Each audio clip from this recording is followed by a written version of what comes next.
Story সেলিব্রিটিরাই আপনাদের স্বাগত। আপনাদের সঙ্গে আমি পল্লবী, আর আজকে আমাদের বিশিষ্ট অতিথি ডিরেক্টর কঙ্কনা চক্রবর্তী। দিদি, তোমাকে স্বাগত। থ্যাংক ইউ সো মাচ আমাকে ডাকার জন্য, and thank you so much তোমরা SRFTI তে এসেছিলে ফিল্মটা কভার করার জন্য। এই যে রিরাউটিং এর সূত্রে অন্তত কলকাতায় আসা হলো, তাই তো? রিরাউটিং এর সূত্রে কলকাতা আসা হলো, হ্যাঁ, কোনো না কোনো একটা সূত্রে কলকাতা আসাটা হয় এবং সেটা ভালোই লাগে। এই ক্ষেত্রে ছিল রিরাউটিং এর শুটিং এবং the post of rerouting। হ্যাঁ, কত বছর পর বা কত মাস পর এলে কলকাতায়? আমার অ্যাকচুয়ালি রিসেন্টলি আমি আসামে একটা ফিচার ফিল্ম শেষ করেছি, তো গত বছরটা আমার বেশিরভাগ কলকাতাতেই কেটেছে। তারপরে যাওয়ার আগে একটা ফেস্টিভ্যালে বরুণ চন্দ্র স্যারের সাথে আলাপ হয় এবং উনি আমাকে অ্যাওয়ার্ডও দিচ্ছিলেন একটা আমার আগের কাজের জন্য। সেই সূত্রে ওনার সাথে দেখা এবং রিরাউটিং পিচ করা। তো এই গ্যাপটা খুব কমই ছিল, কেননা আমি সেপ্টেম্বরে গিয়ে জানুয়ারিতে চলে আসি এই মাথায় রেখে যে ফেব্রুয়ারিতে শুটিং করে মার্চে শেষ করে এপ্রিল থেকে স্ক্রিনিং শেষ করে, কেন আমাকে আবার ফেরত যাওয়ার চিন্তাটাও মাথায় রাখতে হয়। তো বেশি দিনের গ্যাপ হয়নি, আগের বারের থেকে এবারে আসাতে বেশি দিনের গ্যাপ হয়নি, থ্যাঙ্কস টু রিরাউটিং। মানে আমরা ছিলাম বলে দেখলাম যে এত লোক এসে গেছিলেন, ওই বৃষ্টির মধ্যেও পা রাখার জায়গা ছিল না, অনেক লোকই ফেরত গিয়েছিলেন সেদিন। মানে এই যে দর্শকদের টান, তোমার প্রতি ভালোবাসা, এই বিষয়টা কেমন লাগছে? এটা বিশ্বাস করো, আমি মানে এখনো অব্দি আমার মনে হয় না যেটা আমি প্রসেস করতে পেরেছি যে একটা শর্ট ফিল্ম দেখতে এত লোকে আসবে সোমবার দিনের সন্ধ্যেবেলায়, এবং SRFTI এর মতন যথেষ্ট দূরত্ব আছে। আমি সত্যি এখনো ভাবতে পারছি না যে এতগুলো লোকজন আসবেন, এবং আই এম রিয়েলি সরি, তোমাদের প্ল্যাটফর্মকে আমি ইউজ করতে চাই টু অ্যাগেন অ্যাপোলোজাইজ যারা এসে ফিরে গেছেন।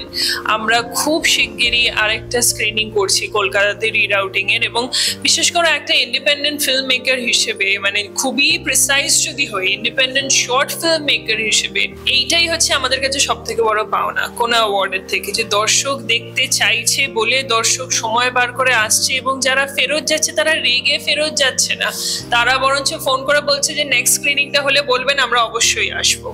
তো এক্স্যাক্টলি, তো সেই ভালোবাসা আমি জানি না যে আমি ডিজার্ভ করি কিনা, বাট আমি জানি এটুকু যে আমার টিম সেটা ডিজার্ভ করে, রিরাউটিং সেটা ডিজার্ভ করে। তো আপনাদেরকে অসংখ্য ধন্যবাদ যারা এসছেন, যারা দেখতে পেরেছেন, এবং তাদের ওভারওয়েলমিং কমেন্ট সিনেমাটার প্রতি, এবং Q&A অবধি থাকা, না চলে যাওয়া, সব কিছু মিলিয়ে মিশিয়ে অসংখ্য ধন্যবাদ। এবং খুব শিগগিরই আরেকটা কলকাতায় আমরা স্ক্রিনিং করতে চলেছি আপনাদের সকলের জন্য, এবং আমরা আশা করব যে এইভাবেই সবাই ভালোবাসা দিতে থাকবে আমাদের।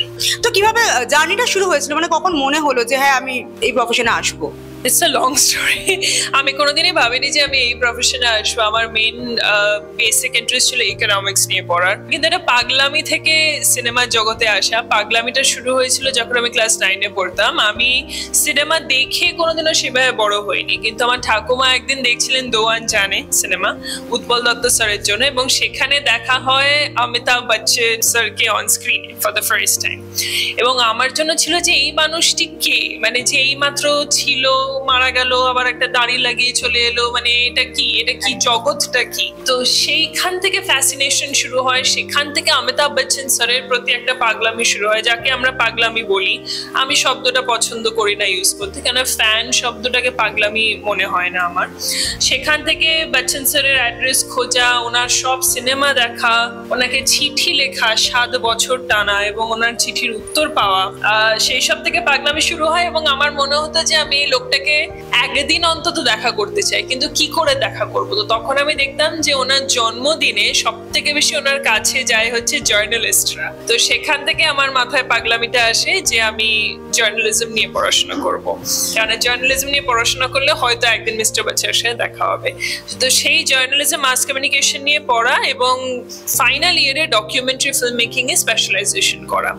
সেখান থেকে একটা ভালোবাসা খুঁজে পাই আমি ফিল্ম মেকিং এর তরফে। টু সামারাইজ, আমার মনে হয় যে যদি আমার এই পাগলামিটা না থাকতো ওনার প্রতি, ফ্যান শব্দটা যদি না থাকতো ওনার প্রতি, তাহলে হয়তো আমি কোনোদিনও জানতেই পারতাম না যে আমি জীবনে অন্য একটা সাইডকেও পছন্দ করি। আমাকে অনেকে এসে বলে, দিদি আমি তোমার বড় ফ্যান। আমি তাকে কোনোদিনই ছোট করি না, কেন সে হয়তো আমার মধ্যে কিছু একটা দেখতে পাচ্ছে যেটা সে নিজের মধ্যে দেখতে চায় একদিন, এখনো অব্দি সেটা খুঁজে পাইনি।